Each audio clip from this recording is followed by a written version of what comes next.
content de me trouver au milieu de vous. Gloire à Dieu. J'étais venu dans cette église il y a 15 ans. C'est mon père qui prêchait la parole de Dieu. Et c'est bon de savoir que l'œuvre continue. Amen. Que l'œuvre va de l'avant. Amen. Je vais vous dire comment j'ai rencontré Jésus. Amen. Comment il m'a fait la grâce de m'accepter. C'est ça la grâce en réalité. C'est pas simplement d'accepter Jésus, parce que si tu ne veux pas l'accepter à lui, tu vas accepter qui? Il n'y a pas mieux. La grâce, c'est que lui nous accepte à nous tel qu'on est. Et te dire que j'ai eu le privilège, moi, d'être dans une maison chrétienne. Je suis dans ma maison la 3e génération de pasteurs. Alors j'ai grandi avec une éducation comme il faut. En plus d'être des gitans honorables, il y avait l'éducation chrétienne en plus. Mais l'éducation chrétienne ne fait pas tout. Parce que la vie chrétienne, ce n'est pas un héritage d'ADN ou de sang. La vie chrétienne, il faut une rencontre avec Jésus. Je suis gitan parce que mon père est gitan, mon grand-père est gitan, et ainsi de suite, jusqu'à là-bas. Mais la vie chrétienne, il fallait que je le rencontre à lui. Amen. Alors je connaissais David, je connaissais Samson, je connaissais Moïse. Tu pouvais me dire qui c'est qui a donné la loi, je te disais c'est Moïse. Qui a tué 1000 hommes, je te dirais c'est Samson. Qui a tué un géant, je te disais c'est David. Je savais tout ça, mais je ne savais pas, je ne le connaissais pas. Jusqu'à jour où il y a eu une réunion, en 2005, le mois de mars. C'est mon père qui prêchait.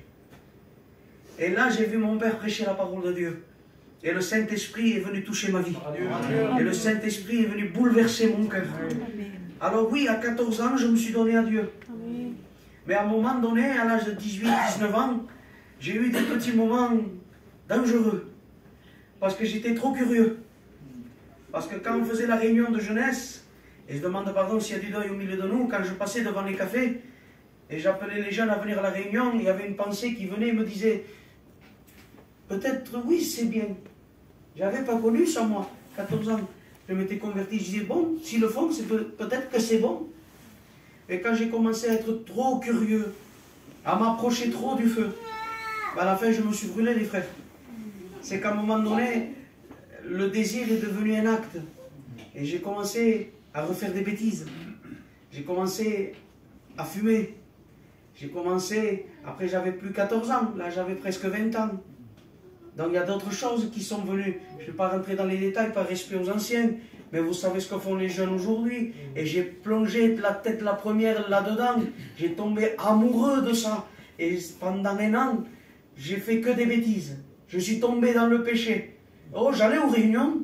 Je savais toujours qui était David, Samson et Moïse, mais j'avais abandonné Jésus.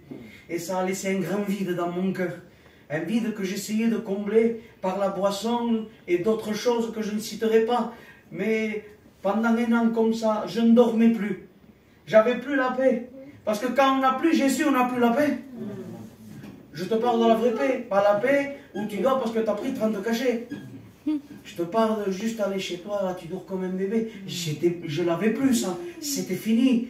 J'arrivais plus à dormir, j'étais angoissé. Des fois j'étais fatigué, dès que je mettais la tête sur l'oreiller, ben je dormais pas, le sommeil il partait. J'étais angoissé, je ne savais pas pourquoi, j'avais 20 ans, en pleine santé, en pleine force.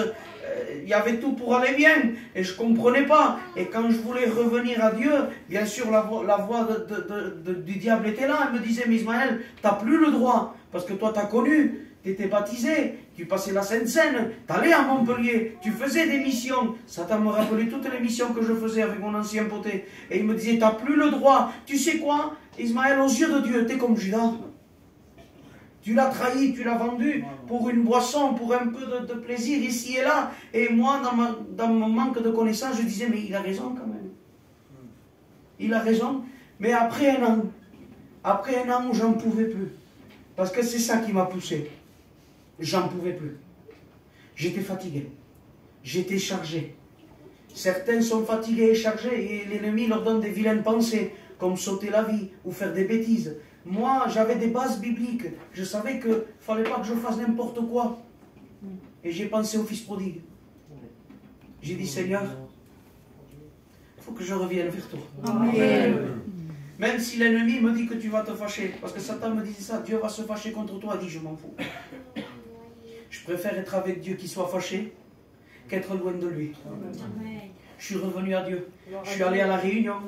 Et je me suis repenti. J'ai demandé pardon à Dieu. Et moi qui m'attendais à un Dieu en colère. Moi qui m'attendais à un Dieu avec un bâton, il dit, il va me gronder. Non, non, c'est un Père qui m'a accueilli. Amen. Un Père qui m'a accueilli les bras ouverts, comme si je n'avais rien fait. Et il y a quelque chose qui est bon, c'est que quand j'ai dit oui à Jésus, le lendemain, les frères, j'ai plus besoin de prendre ce que je prenais. Les cachets pour dormir, c'était terminé. Plus besoin d'alcool, plus besoin de combler mon cœur, il était déjà comblé.